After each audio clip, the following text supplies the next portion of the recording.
In 2024, in the United States, home inventory is as low as it's ever been and that I can remember in my 28 year as a mortgage loan officer. What's happening is that homeowners are holding out because they have super low interest rates. Did you know that 80% of current homeowners have interest rates lower than 5%? And of that, 60% of them have rates lower than 4%. With where rates are right now, they're like, we're not going anywhere. We're gonna stay in place and wait this out. So what's happening is there's not a lot of inventory. What does this mean for you? This means that there's competitive bidding wars in markets for homes. People need to move. Life keeps on happening. Life keeps on lifing. So there are transactions that need to happen. People are getting divorced. People are having babies. People are downsizing. People are moving across the country. There are transactions that need to happen. And when there's less inventory, it means that there's more people, more families that are bidding on the same house. Now, there's certain pockets, depending on where you are in the country, what neighborhood. I live in Houston, Texas, and things are moving in almost all price ranges. There are competitive offers. So what happens is anytime you have more than one offer, that's potentially a bidding war. You've got two or more people that want the same product. In fact, just today, before making this video, I had a realtor, a listing agent, tell me that she has a $1.5 million listing, and there's one contract offer that the seller has received, and she's gotten in one day, it just went on the market a few days ago, she's gotten 3 phone calls from realtors begging and pleading to allow some buyers to come see the house to see it because they want to make an offer. So the seller, of course, is hanging out, waiting. They're not accepting any offer because they know that there's probably 3 or 4 offers that are going to come with it. That's what happens in a competitive market. Is there's stress, there's waiting. The seller wants the most money that they can get out of everything, obviously. Even in the lower price ranges, average median in our market in Texas, average median is around $350. That's actually where things are more competitive because more people can afford the median price range in an area. Today, I'm going to give you 6 ways to enhance your offer so that you can be the winning bid. I'm Jen Hernandez. I've been a lender since 1995, and here on my channel, welcome if it's your first time here. I like to give real facts, no BS about everything mortgage. So let's get started. The very first tip is remember you are not in this alone. Using a realtor has many, many benefits, especially when it comes to negotiation. Here above and in the resources below in the description, I'll put another video to watch after this one that talks about all the benefits of a realtor. But in regards to competing for a house in a competitive market, realtors know the market, they have experience.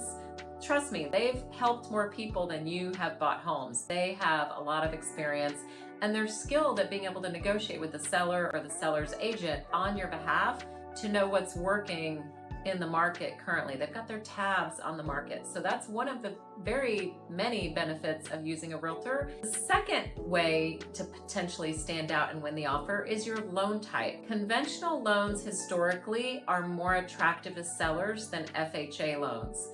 Now, this is because the appraisal process is usually easier. I don't want to say easier, but it's more, and I don't want to say forgiving either. It's more streamlined than with FHA loans.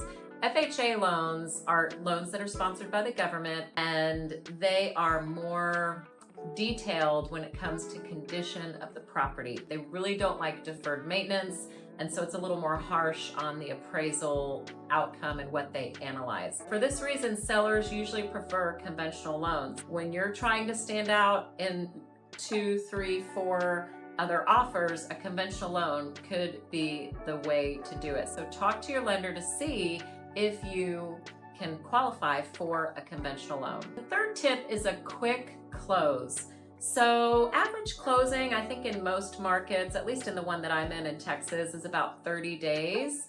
seeing if you can close quicker. It's good to know, and realtors are really skilled at finding this out. What is the motivation of the seller? Are they buying another house? Are they relocating? Do they have a timeline in mind? So sometimes 20 days, 21 days, sometimes even 2 weeks could be something to throw the seller over the edge and say, we are going to choose this offer because we want to move fast based on our own personal situation.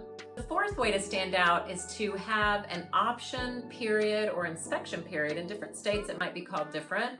To have an option period that is shortened or even waived altogether. So I know in Texas, we have a period called an option period that allows you to get inspections, and usually it's about 7 days, but if you really want to be aggressive, you can lower it to 3 days. It's where you have time to inspect the property, do your diligence, and really decide, do I want to buy this house? So shortening that time period, I've even seen in a really hefty, really hectic market, I've seen it be waived all together. Now there are risks with that, so make sure you talk about that with your realtor, but that is a way that you can stand out so that the seller knows, hey, we're gonna move down this timeline a lot quicker, and because there's a very short number of days that you are gonna be doing inspections and deciding if you're going to buy the property or not. The fifth tactic is to increase your earnest money. Now, earnest money is a deposit on the property. So for the seller to take the property off the market, they want a deposit. Now that money's held with a title company or with an attorney.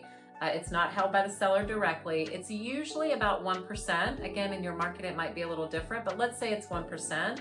That's 1% of the price. So if your price is $400,000, that means the earnest money would be $4,000. Now that money's credited to you later at the closing, but it's put on deposit. And if by increasing that amount, so let's say you make it 2%, so that would be $8,000. That just shows the seller that you're serious and that they should pay attention, more attention to your offer. Number 6 is an appraisal waiver. Again, this might be different in every state, but you can waive.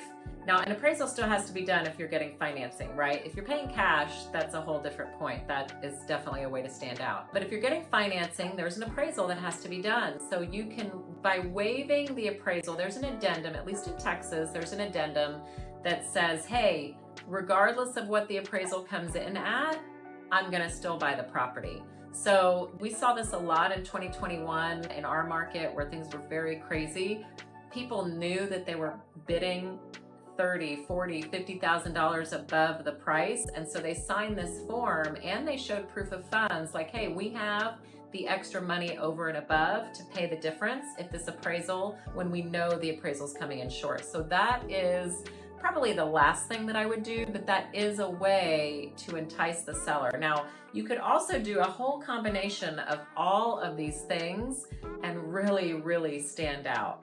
So you might be wondering, Jennifer, what about a letter where I write a letter to the seller, we put a picture of our kids and we tell them how much we want the house and it's our first house and we grew up in the neighborhood and we have this and we have that. Now, I want to warn you, that is a popular thing that we hear a lot of people want to do, but that's actually, you can face some legal scrutiny, and it's very questionable because you're standing out and really profiling yourself. That's like a big compliance no-no. Definitely check out the resources below. I've got several videos about things that I'm talking about here today. And you're likely wondering, Jennifer, why would I buy a house right now when interest rates are up? Watch this video on the end screen. Talk to you soon. Thanks for watching.